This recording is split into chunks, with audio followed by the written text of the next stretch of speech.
नमस्कार विद्यार्थी मित्र हो. बीकॉम भाग 3 semester 6 CBCS pattern advanced accountancy मधला जो चौथा पेपर आहे टॅक्सेशन त्यामधलं तिसरं unit income from house property यामधला आज आपण दुसरा प्रॉब्लेम पाहणार आहोत. तर दुसरा प्रॉब्लेम असं दिलेला आहे की mister Damodar is the owner of 2 houses. म्हणजे मिस्टर दामोदर यांच्या मालकीची 2 घरं आहेत. त्यामधलं house number 1 is occupied by himself and his family and house number 2 is let out by him for residential purposes.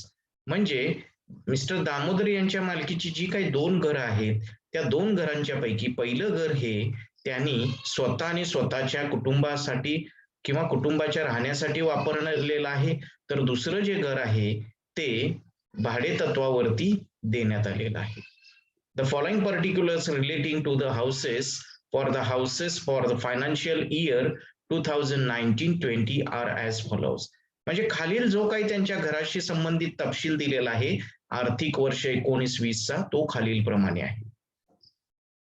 त्यात काय काय दिलेलं आहे आपण बघूया. म्युनिसिपल व्हॅल्यू दिलेली आहे. पहिल्या घराची 6,000, दुसऱ्या घराची 7,000. त्याचप्रमाणे जे काही भाडं मिळालं 600 रुपये महिना याप्रमाणे दुसऱ्या घराचंच असणार, कारण पहिलं घर हे स्वतः राहण्यासाठी वापरलेलं आहे त्यामुळं त्याचं भाडं नसणार. त्यामुळं दुसऱ्या घराचं जे काही 600 रुपयाप्रमाणे 12 महिन्याचं भाडं मिळालेलं आहे ते 7,200 आहे.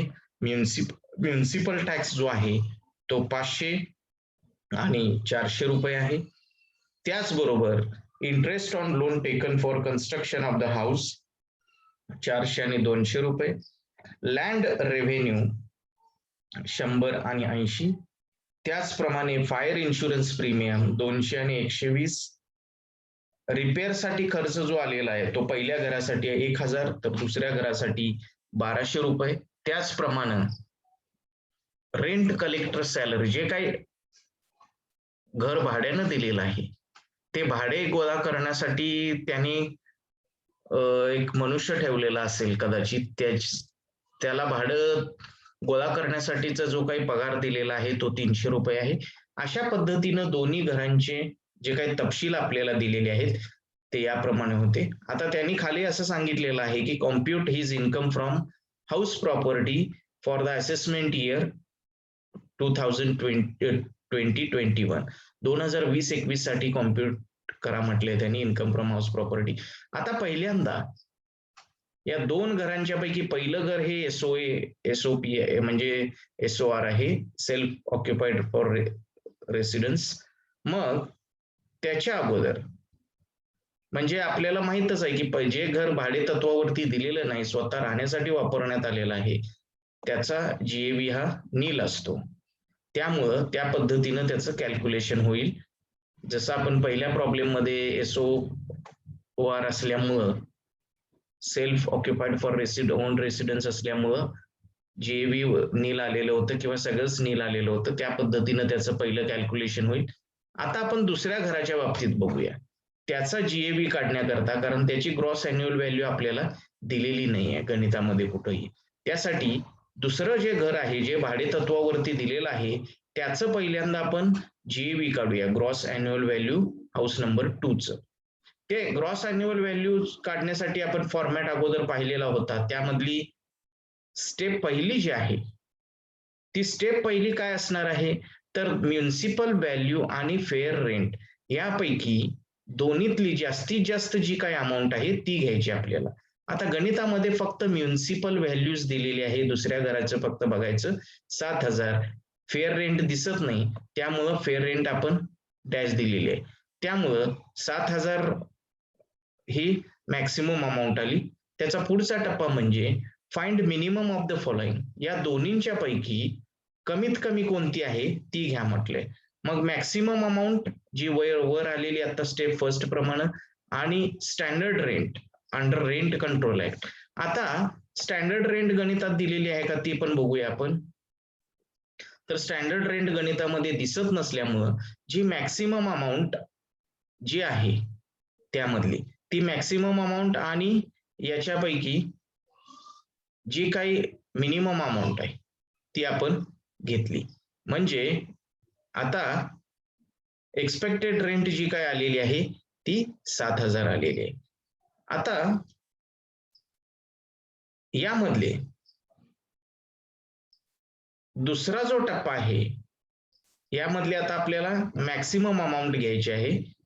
त्यापैकी एक्सपेक्टेड रेंट आणि ऍडजस्टेड ऍक्च्युअल रेंट यामधले जे भाग आहे त्यापैकी 7,000 आणि 7,200 यामधले दोन पैकी जास्तीत जास्त 7,000 आणि 7,200 पैकी कुठल्यात मॅक्सिमम आहे तर 7,200. त्यामुळं 7,200 ही स्टेप सेकंड आपलं उत्तर आलं. त्यानंतर त्यामधून लॉस ड्यू टू वॅकन्सी. आता काही कारणास्तव घर जर रिकामं राहिलं असेल तर घर जर रिकामं राहिलेलं असेल तर त्यासाठी जो काही लॉस झालेला आहे, घर रिकामं राहिलेलं असं काही दिलेलं नाही लॉस ड्यू टू वॅकन्सी. त्यामुळं लॉस ड्यू टू वॅकन्सी नील आणि म्हणून ऍडजस्टेड ऍक्च्युअल रेंट जी आलेली आहे 7,200 त्यामधून वजावट काही नाही किंवा वजाबाकी काही नाही. त्यामुळे 7,200 हेच उत्तर ही त्याची त्या घराची जीएव्ही आलेली आहे. पुन्हा बघा म्युन्सिपल व्हॅल्यू दिलेली आहे त्यामुळे ही मॅक्सिमम अमाऊंट आली. त्यानंतर मॅक्सिमम अमाऊंट आणि स्टँडर्ड रेंट यातली एक अमाऊंट त्यांनी दिलेली नाही त्यामुळं आपण 7,000 घेतली. पुढची स्टेप म्हणजे मॅक्सिमम अमाऊंट एक्सपेक्टेड रेंट आणि ऍडजस्टेड ऍक्च्युअल रेंट यामधली 7,200 घेतली. ते 7,200 आली. लॉस ड्यू टू वॅकन्सी काही नसल्यामुळं गणितामध्ये त्याचं उत्तर हे 7,200 आलेलं आहे. आता खाली नोट लिहिलेली आहे बघा. While calculating the amount of GAV if any one amount required for determine GAV is not available, in such case GAV should be calculated with other amount. म्हणजे जीएव्हीचं कॅल्क्युलेशन करताना गणितामध्ये जीएव्ही जर दिलेला नसेल किंवा जीएव्ही काढण्यासाठीची अमाऊंट कोणती दिलेली नसेल तर अशा केसमध्ये जीएव्ही जो आहे तो इतर अमाऊंट घेऊन आपण कॅल्क्युलेट करू शकतो असं नोटमध्ये लिहिलेलं आहे. आता जीएव्ही 7,200 आला. त्यानंतर आता आपण ऍक्च्युअली गणित सोडूया. कॉम्प्युटेशन आता हे होतं ते आपण जीएव्ही काढून घेतला पहिला भाग. आता दुसरा जो भाग आहे आता जीएव्ही मिळाल्यामुळे आपल्याला त्या घराचं एकूण करपात्र उत्पन्न जे आहे ते काढणं सोपं जाईल. आता ते बघूया आपण.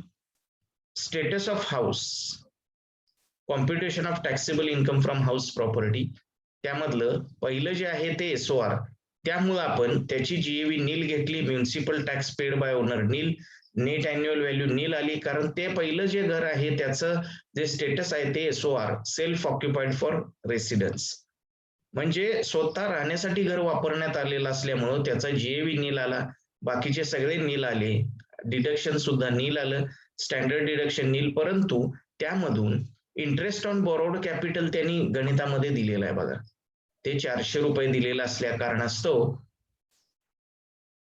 ते 400 रुपये आपण वजा केलेले दिसतील. म्हणजे घराचं काही उत्पन्न नाही फक्त 400 रुपये जे व्याज आहे ते व्याज वजा उत्पन्न नाही तेवढा तो व्याज आपल्याला बसलेला असल्यामुळं ती वजाबाकी केली म्हणजे नील किंवा शून्यातून जर 400 वजा केलं तर वजा 400 हे उत्पन्न आलं त्या घरापासून.